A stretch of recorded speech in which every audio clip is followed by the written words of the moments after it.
very warm welcome to News Edge with Fariha Idris. High court کے ججز کی ان کی مرضی کے بغیر دوسرے صوبوں میں تبادلے سے متعلق آئینی ترمیم پر اب عمل درآمد شروع ہو گیا ہے.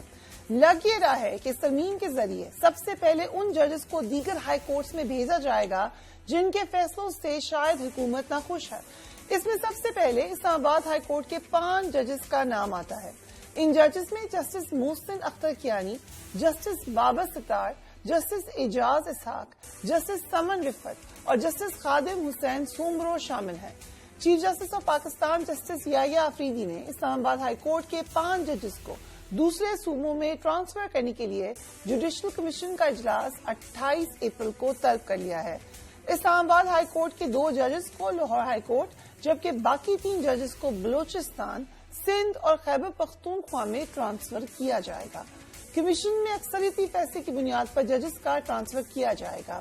اگرچہ گورنمنٹ کا کہنا یہ ہے کہ یہ ایک نارمل پروسیس ہے، اس کا اس بات سے کوئی تعلق نہیں ہے کہ ان کو کیا پسند اور کیا ناپسند ہے، لیکن اپوزیشن بہرحال اس بات کا الزام گورنمنٹ پہ لگاتی رہی ہے. دوسری جانب اڈیالہ جیل میں بانی تحریک انصاف اور ان کی اہلیہ بشرا بی بی کے درمیان ملاقات آخر کار کرا دی گئی ہے. منگل کو ملاقات میں دونوں نے ایک دوسرے کی خیریت دریافت کی. ملاقات میں صحت کے معاملے پر وزیر سماعت متعلق زیر سماعت مقدمات اور اپیلوں سے متعلق بھی بات چیت ہوئی کوٹ ان کوٹ. بعد ازاں بانی پی ٹی آئی ان کی اہلیہ کو اپنے اپنے سیل میں بھیج دیا گیا.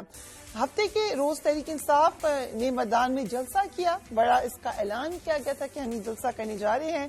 جلسے سے خطاب کیا وزیر اعلیٰ خیبر پختونخوا نے اور انہوں نے اعلان کیا کہ بانی تحریک انصاف جب کہیں گے تو وہ سڑکوں پر آ جائیں گے. اس کے بعد ہم یہ کہہ سکتے ہیں کہ ابھی فی الحال پی ٹی آئی کا یا سڑکوں پر آنے کا پروگرام ایز سچ امپلیمنٹڈ نہیں ہے. اہم بات یہ تھی اس جلسے میں کہ اپوزیشن لیڈر محمود خان اچک زئی اس میں موجود نہیں تھے. مین وائل پارٹی کے اندر اختلافات کی باتیں بار بار زیر بحث آتی ہیں. پارٹی کے چیئرمین کیا کہہ رہے ہیں، لیٹس واچ دیٹ. جو بات آئی ہے اچک زئی صاحب سے ریلیٹڈ کہ وہ نہیں آئے تو وہ نہیں آئے. میرے اچک زئی صاحب سے بات نہیں ہوئی ہے کہ وہ کیوں کر نہیں آئے، لیکن وہ ہمارے الائنس سے اچک زئی صاحب ہمارے ایک انٹیگرل پارٹ ہے. وہ خان صاحب نے ہی ان کو یہ عہدہ دیا ہے اور خان صاحب نے ذمہ داریاں دی ہے. مجھے خان صاحب کی ہدایات یہ ہے کہ پارٹی کے لیے وہ جو ہدایات ہے آپ لوگوں نے ان پہ عمل درآمد کروانا ہے اور کرنا ہے، اور ہم وہ کریں گے انشاءاللہ. ان کی جو بھی کوئی ناراضگی اگر ہے تو وہ بھی ہم ختم کریں گے. خیبر پختونخوا کے information minister Shafi Jan and P M L N کے سینئر لیڈر حذیفہ رحمان ہمیں جوائن کریں. Thank you so much gentleman for being on the program. I start with you Shafi Jan. Exactly جو بات کی ہے خیبر پختونخوا کے چیف منسٹر نے، اس پہ آپ کی پارٹی پہ تنقید کرتی ہے. وہ کہتے ہیں کہ کیسے خان صاحب کال دیں گے جب وہ جیل میں ہیں، ان سے ملاقات نہیں ہو رہی، تو آپ کو کیسے پتا چلے گا کہ وہ کہہ رہے ہیں کہ سڑکوں پر آؤ؟ سب سے پہلے فریہ صاحب آپ کا شکریہ. مردان کا جلسہ آپ نے دیکھا ہوگا.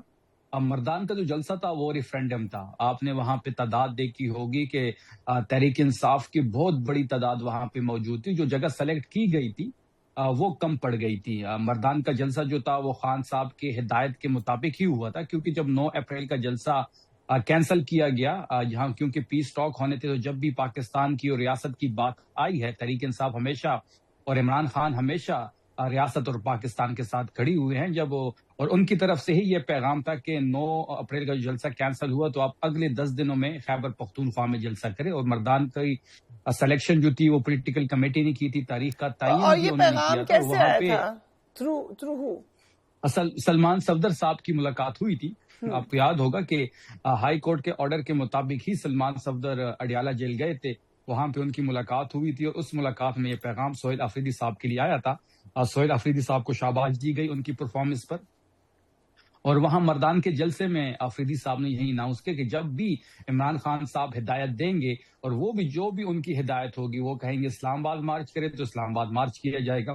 وہ کہے پنڈی جانا ہے تو ہم پنڈی جائیں گے. وہ کہیں گے کہ آپ نے فیض آباد پل پہ بیٹھنا ہے یا 26 نمبر پہ بیٹھنا ہے یا آپ نے سنجانی کے مقام پہ بیٹھنا ہے یا آپ نے خیبر پختونخوا کو بند کرنا ہے، جو بھی حکم عمران خان صاحب کا ہوگا وہ من و ان قبول کیا جائے گا. سہیل آفریدی صاحب خیبر پختونخوا سے لیڈ کریں گے. سو کیا ہم یہ بات کنکلوڈ کر سکتے ہیں کہ ایز آف ناؤ سڑکوں پہ آنے کا آپ کو نہیں کہا گیا؟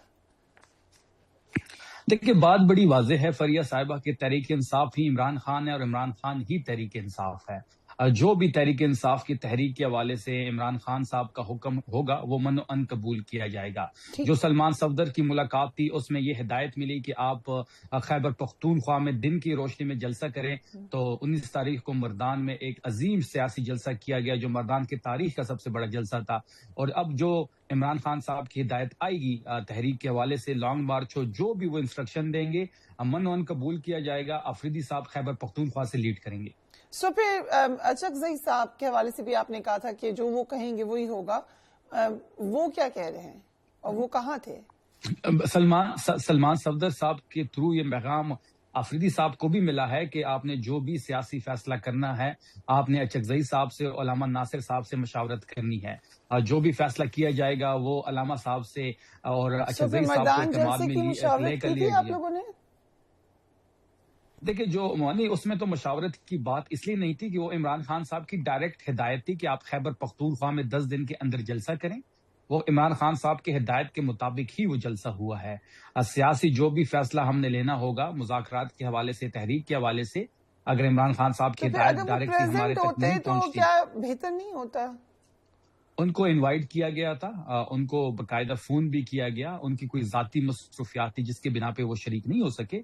ایسی کوئی بات نہیں ہے. کمپلیٹلی اعتماد ہے ہمیں اچکزئی صاحب پہ, اچکزئی صاحب کو ہم پہ اعتماد ہے. ایسی کوئی بھی بات بیچ میں نہیں ہے. کوئی ناراضگی نہیں ہے کسی بات پہ بھی؟ کوئی ناراضگی نہیں ہے. ذاتی مصروفیت کی وجہ سے وہ مردان کے جلسے میں شریک نہیں ہوئے. آفریدی صاحب کی ان سے بات ہوئی تھی, جنید اکبر خان صاحب کی بات ہوئی تھی. ہماری پولیٹیکل لیڈرشپ ان سے باقاعدہ رابطے میں ہے. گوھر صاحب کا بھی رابطہ ہے. ذاتی مصروفیات کی بنا پہ وہ مردان کے چلا دیتے ان کا کوئی ان کی اسٹیٹمنٹ چلا دیتے. یہ اتنی بڑی بات نہیں تھی. اگر وہ مردان جلسے میں شریک نہیں ہوئے تو ان کی کوئی ذاتی مصروفیت تھی. اس پہ کوئی میسج چلانے کا یا کوئی ویڈیو چلانے کی یہ تو ہم پھر اس بات کو خود ہوا دیں گے کہ ہمارے درمیان ایسی کوئی بے اعتمادی ہے. کوئی بے اعتمادی نہیں ہے. ان کی ذاتی مصروفیت تھی. ذاتی مصروفیت کی وجہ سے ہی وہ مردان نہیں آ سکے. رائٹ. تو کوئی بھی بتا دیں, اسد عمر صاحب نے یہ کہا کہ عمران خان کی بینائی کا شدید نقصان, بشرا بی بی کی بینائی کا نقصان, اعجاز چودھری کی گردوں میں خطرناک حد تک خرابی کسی ناقابل تلافی نقصان کی طرف پیش رفت ہے. خدا نخواستہ کچھ ہو گیا تو نفرتیں اتنی بڑھیں گی کہ واپسی مشکل ہوگی. حذیفہ رحمان بھی ہمیں جوائن کریں. Very warm welcome to you. If you allow me Shafi Jan, so I go to him. یہ اسد عمر صاحب کا میسج ہے لیکن یہ ایک جنرل فیلنگ بھی ہے آپ کہہ سکتے ہیں پی ٹی آئی کے اندر. اس کو کیسے ایڈریس کریں گے حذیفہ رحمان؟ جی بہت شکریہ.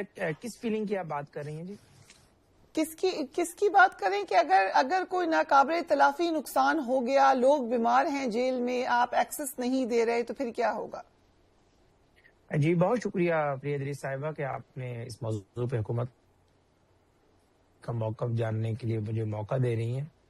اور گزارش یہ ہے کہ جی بالکل میں تو سمجھتا ہوں کہ ہمیں اللہ سے اچھا گمان رکھنا چاہیے تمام قیدیوں کے لیے, چاہے وہ بانی تحریک انصاف ہوں یا ان کی بیگم ہوں سابقہ خاتون اول یا اور بھی کوئی قیدی. اور حکومت کی بھرپور کوشش ہوتی ہے کہ کسی بھی طریقے کی جو ہے وہ ناخوشگوار صورتحال جو ہے اپنے کھاتے میں نہ ڈالے. حکومت یہ نہیں, ہماری حکومت چاہے تحریک انصاف کی ہوتی ہے, بس پارٹی کی ہوتی, ان کی کوشش مقدمات میں سزاؤں کے بعد سزا کاٹ رہا ہے تو لیکن اس کو بہترین علاج کی سہولت دی جائے.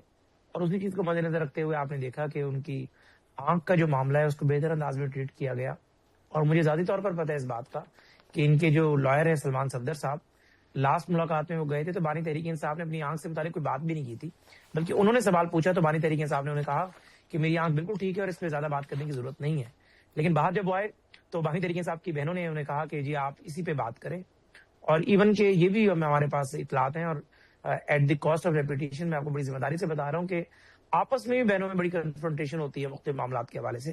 تو اگر ایک قیدی کی آنکھ کا واقعی مسئلہ ہے ضرور آپ بات کریں, لیکن اگر اللہ کے فضل و کرم سے اس کی بینائی جا رہی تھی جو کہ آپ کی اپریہنشن ہے اور حکومت کی بہترین علاج کی سہولتوں کی وجہ سے بینائی واپس آ گئی ہے, یا ان کی بینائی کے حوالے سے جو شک و شبہات یا خطرات تھے وہ ختم ہو گئے ہیں, تو آپ کو تو اللہ کا شکر ادا کرنا چاہیے. یہ ایسا ٹرینڈ اور ایسی یہ فالوئنگ کیا ہے. محض اتفاق ہے کہ دونوں کی بینائی کے اوپر اثر پڑا ہے؟ اس میں کوئی کنڈیشنز کا تعلق تو نہیں ہے جہاں پہ وہ رہ رہے ہیں؟ نہیں، ایسی بات ہرگز نہیں ہے. دو باتیں، بانی تحریک انصاف کو آلریڈی آنکھوں میں سوجن کا ایشو رہتا تھا. ان کی تصاویر بھی دیکھی ہوں گی کئی موقع پر. جب آپ دیکھیں تو ان کی آنکھ میں باقاعدہ سوجن ہوتی ہے. یہ بیسیکلی یہ بیماری یہ ہوتی ہے کہ آپ کو ریٹینا کو بلڈ کی جو سپلائی ہے وہ کبھی متاثر ہوتی رہتی ہے. اور ظاہر جیل طلب چیز ہوتی ہے. جیل کوئی ایسی، یعنی آپ کو ریٹس کارلٹن میں بھی اگر قید کر دیں اور کہا جائے یا مجھے بند کر دیں اور کہا جائے کہ جیل ہے، تو جیل ہوتی ہے. اور ان کی بیگم جو ہے انہیں بھی آلریڈی آئی سائٹ کا ایشو تھا. وہ ظاہر جیل کے اندر بڑھ جاتا ہے. اور میں کو یہ نہیں آپ کو کہوں گا جی جیل بالکل ان کے لیے کوئی بہت اچھا یعنی پورا سائش ماحول ہے. لامحالہ اور قیدیوں کی طرح جرمز بھی ہوتے ہیں، باقی ایشوز بھی ہوتے ہیں. اور ظاہر انسان جب سٹریس لیتا ہے تو سٹریس کا ڈائریکٹ اثر آپ کی آنکھوں پر پڑتا ہے. تو اس میں یہ کہنا کہ جیل کے حالات کی وجہ سے ایسا ہوا ہے، میرے خیال سے یہ بالکل غلط ہوگا. لیکن اگر پھر بھی تحریک انصاف چاہتی ہے تو ہم اس کو انڈیپینڈنٹلی انٹروگیٹ بھی کروا لیں گے. لیکن میں یہ سمجھتا ہوں کہ جو میاں نواز شریف صاحب کی سوچ ہے اور شہباز صاحب کی سوچ ہے، اس طرح کی ہم کسی بھی طرح کی جو ہے وہ وکٹمائزیشن پہ یقین نہیں رکھتے. یہ تو بانی تحریک انصاف ہے، کوئی بدترین ہمارا دشمن بھی ہو اور وہ یہاں قید ہو، اس کا بھی ایک فنڈامنٹل رائٹ ہے کہ ہم اس کا بہترین خیال رکھیں، علاج کرائیں. سزا کا مطلب یہ نہیں ہے کہ کوئی اس کے اوپر ظلم و جبر یا تشدد کیا جائے یا اسے علاج سے دور رکھا جائے یا ایسا ماحول فراہم کیا جائے جس سے اس کی آنکھوں کی بینائی پہ اثر ہو یا کوئی اور چیز ہو. انسانیت سب سے بڑی چیز ہوتی ہے. ہم سب انسان ہیں اور یہ وقت ہے گزر جاتا ہے. ہماری تو یہ سوچ ہے. لیکن اگر کوئی یہ سمجھتا ہے کہ شاید کوئی حکومت جان بوجھ کر ایسا کر رہی ہے تو میں پھر انتہائی جو ہے عاجزی کے ساتھ یقین دلانا چاہوں گا کہ ہمارے لیے بانی تحریک انصاف کی زندگی، ان کی صحت اور ان کی بیگم کی زندگی اور صحت بہت اہم چیز ہے. ٹھیک، اس وجہ سے نہیں کہ وہ تحریک انصاف سے، اس وجہ سے وہ انسان ہے. رائٹ. اور یہ میں آپ کو جنرل بتا رہا ہوں. یہ میں اپنی عزیز ترین چیز کی قسم کھا کے کہہ سکتا ہوں کہ میاں شہباز شریف اور میاں نواز شریف کی یہ سوچ ہے.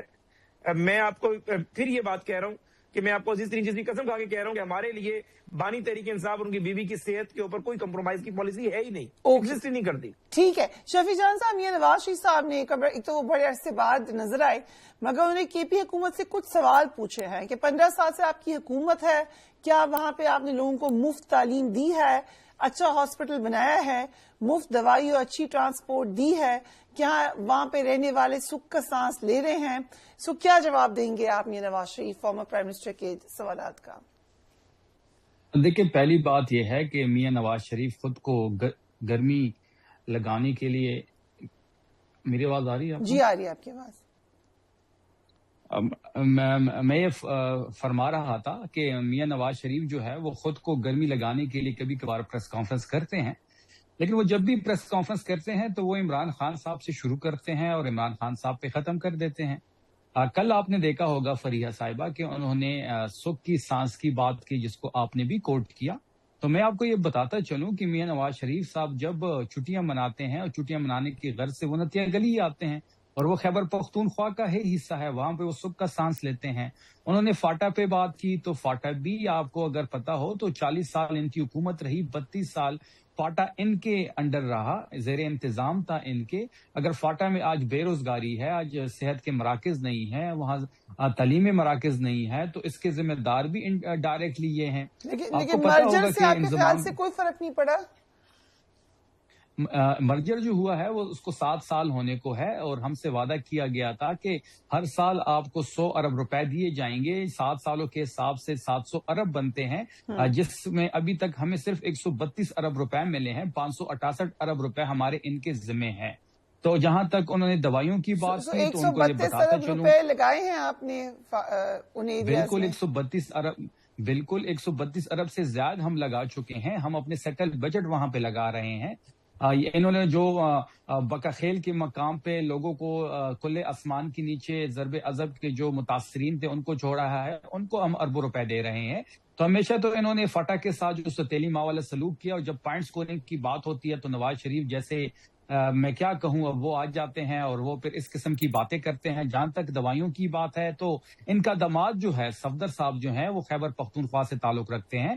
ان کو بہتر پتا ہوگا کہ ان کو بھی یہ صحت کارڈ کی جو فیسلٹی ہے وہ اویلیبل ہے. ان کی اہلیہ مریم صفدر بھی انہی کی وجہ سے اس فیسلٹی کو اویل کر سکتی ہے. اور ان کو پتا ہوگا کہ خیبر پختونخوا میں ہر شہری کے جیب میں 10 لاکھ روپے ہے، فری دوائیاں مل رہی ہیں. اور ہم نے 80 ارب روپے خرچ کی ہے پچھلے 2 سالوں میں اس صحت کارڈ پہ. اور